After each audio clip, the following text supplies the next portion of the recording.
Bienvenue sur cette chaîne. Je m'appelle Rémi Ngumbu, je suis l'auteur du livre Le Congolais idéal, essai de refondation de l'homme congolais, disponible sur Amazon à l'adresse dans la description.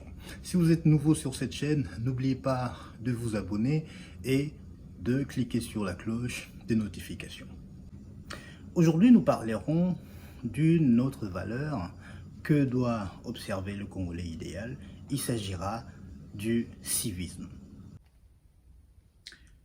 De façon plus générale, le civisme est lié à un comportement conscient et actif du citoyen dans la vie quotidienne et publique. Le civisme consiste au niveau individuel à respecter et à faire respecter les lois et les règles en vigueur, à avoir conscience de ses devoirs envers la société. Le Congolais idéal est ce citoyen qui, prenant conscience de son impact spatio-temporel, prend l'engagement de respecter la Constitution, les lois et les règlements de la RDC. Il se soumet à leur lettre et à leur esprit. Le Congolais idéal est celui qui connaît ses devoirs envers la société.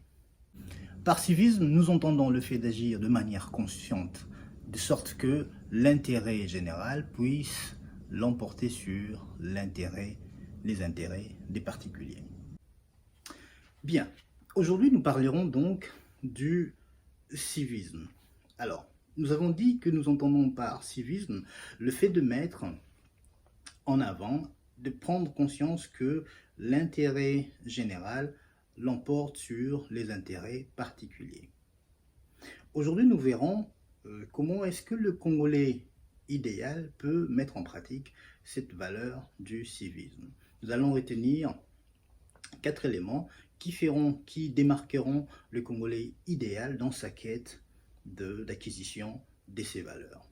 Alors, il s'agira pour la valeur du civisme de faire montre de la promotion du civisme fiscal.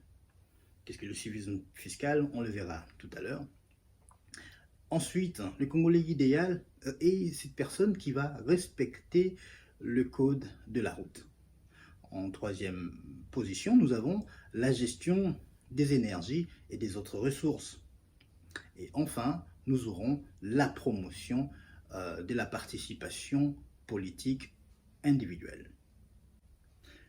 Alors, qu'est-ce qu'on entend par promotion du civisme fiscal? Il s'agit en fait de la contribution individuelle à l'effort, à la bonne marche du pays, de l'État.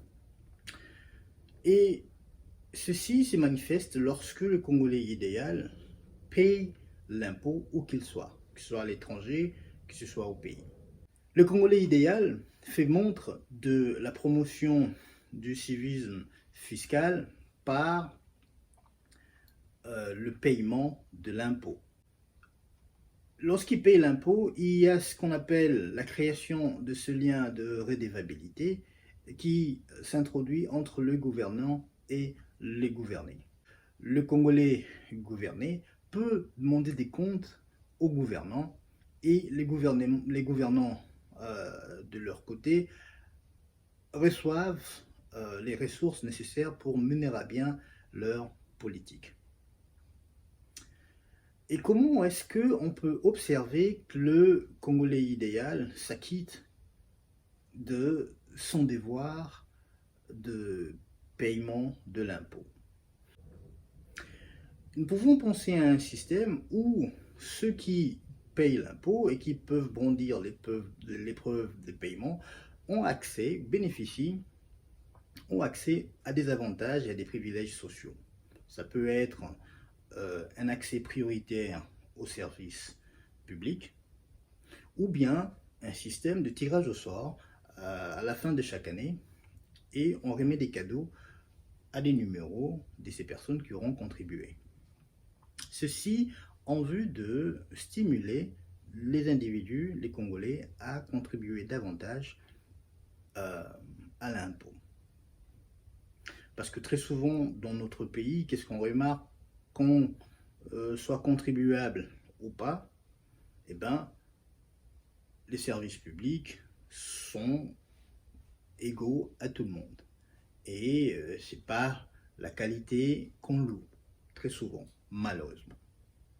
Donc, ce système pourrait stimuler les Congolais, les contribuables, à le faire de manière régulière, à contribuer à payer l'impôt de manière régulière, et aussi à ce que les gouvernants puissent reverser en retour à ces contribuables des avantages directs. Alors, comment est-ce que on peut, de manière pratique, faire la promotion du civisme fiscal? On l'a dit, à part le fait de payer l'impôt, le Congolais pourra passer à la déclaration des patrimoines avant une certaine date. Ça peut être les 30 juin. Vous pouvez marquer, j'aime beaucoup les 30 juin. Comme vous avez dit, c'est la date d'anniversaire de l'indépendance de la République démocratique du Congo. C'est aussi mon anniversaire à moi en passant. Et avant cette date, chaque Congolais peut passer à la déclaration de son patrimoine. Et pour que ceci devienne une culture, on peut l'instaurer dans les écoles, de sorte que au début de chaque année, les élèves, et même dans les universités, les étudiants, déclarent leur patrimoine. Cela ouvrira une brèche très louable pour la culture financière dans nos traditions, dans notre État. Les élèves ainsi qui auront déclaré leur patrimoine seront petit à petit introduits aux notions telles que l'économie, la finance ou la comptabilité. Et cela aura comme bénéfice de chasser les peurs que nous avons qu'on remarque très souvent dans nos sociétés lorsqu'il s'agit des questions économiques, lorsqu'il s'agit des questions financières et de la comptabilité. On deviendra beaucoup plus instruit, beaucoup plus cultivé à la finance et on aura moins peur des termes techniques tels que la macroéconomie. On n'aura plus peur des émissions qui parleront de la bourse financière. Je ferai probablement une autre vidéo sur la culture financière en République démocratique du Congo. Pendant que je tournais ce numéro, les habitants de Goma ont connu l'éruption volcanique, donc nos pensées et nos prières sont pour les populations dans la ville de Goma et ses environs. Si vous avez aimé ce numéro, n'oubliez pas de vous abonner et de cliquer sur la clochette de notification. Portez-vous bien et à très bientôt.